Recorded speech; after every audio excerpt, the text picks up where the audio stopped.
According to Sky News, 78 years old Donald Trump has won the 2024 US election, and this is what it means for Africa. Watch and pay attention.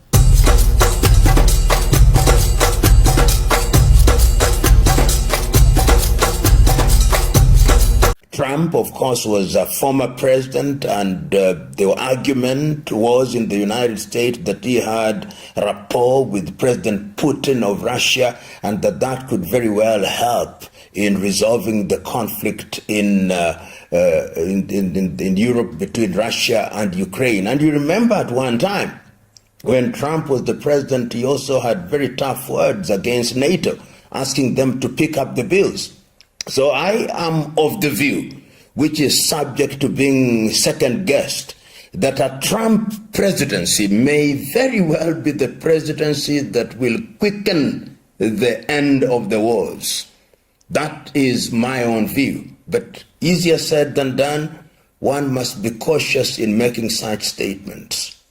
I've always held the view that nothing changes dramatically, and I say this because the United States foreign policy, when one talks about Kenya or Africa, remains fundamentally constant. But there are those who observe, and I'm one of them, that during Republican presidencies, the United States of America does appear to support many more programs than during the Democratic presidencies, which is full of rhetoric and short on action. And I am of the view that the United States of America is going to be very active in Africa as a reaction to China and Russia, and as a reaction to other players such as the Emiratis and the Turks. Take, for example, in the single area, the Belt and Road Bridge program that is being done by the Chinese. The Americans are already responding with what is called the Lobito Corridor, which is to build a railway from Lobito in Angola through to Zambia and the Democratic Republic of Congo for purpose of extraction of minerals. And of course, they will also be reacting to the presence of Russia in the Sahel region and the presence of China as one of the leading partners of many African countries. So one will begin to see once again Africa being a theater of contestation of different powers, and those powers are the United States of America. Of course, one sees that even France, and it is not lost on me that the French have actually announced that they'll have a meeting of the Francophonies in 2026 in Kenya. Beggars belief. I do not know why they should do that. Kenya is not a Francophonie.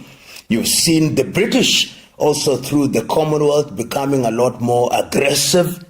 The Turks are equally aggressive. The Emiratis are equally aggressive. The Chinese are a little bit more subtle.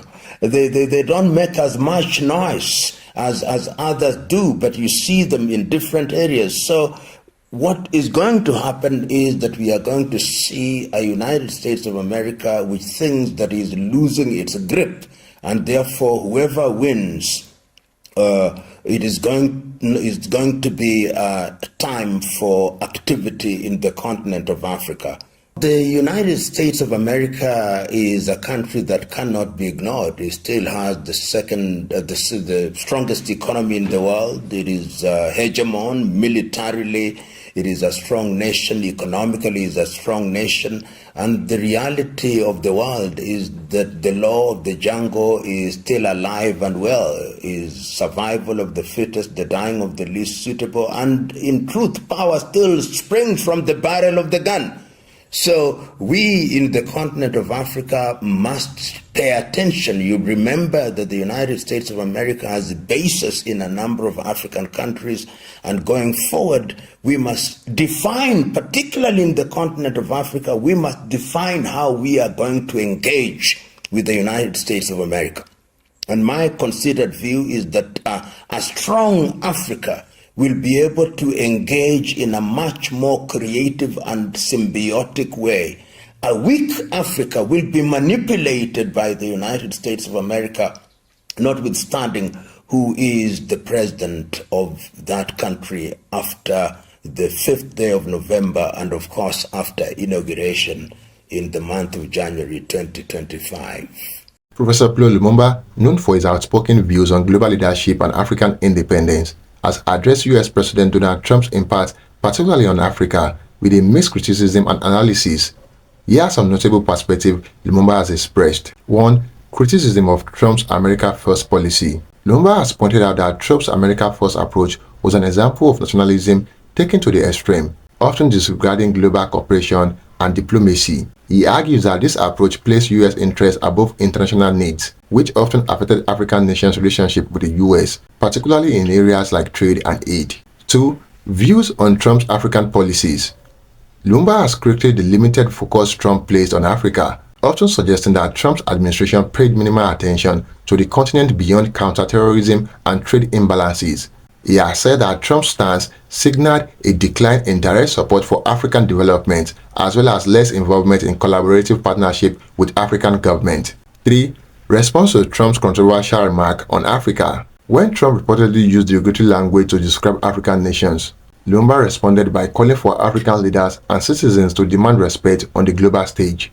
He suggested that such language revealed deeper issues of bias and a lack of understanding of Africa's potential and contributions to the world.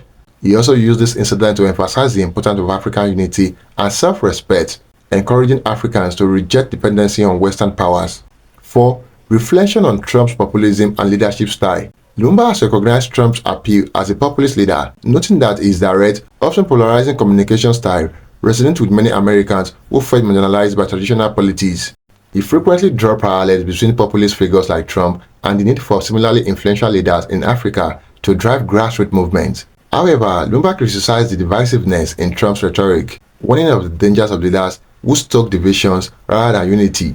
And lastly, calls for African self-reliance. Trump's policies, as seen by Lumumba, are reminders for African nations to reduce dependency on Western powers and focus on self-reliance. He often emphasizes that African leaders should learn from Trump's unapologetic pursuit of national interests by seeking to prioritize Africa's development independently of external influence. Overall, Lumumba's views on Trump are layered with both caution and critique, using Trump leadership as a case study to promote African self-determination and one against relying on Western nations for progress. And there you have it, guys. Kindly share your thoughts in the comment box below. Until next time, cheers and have a good one.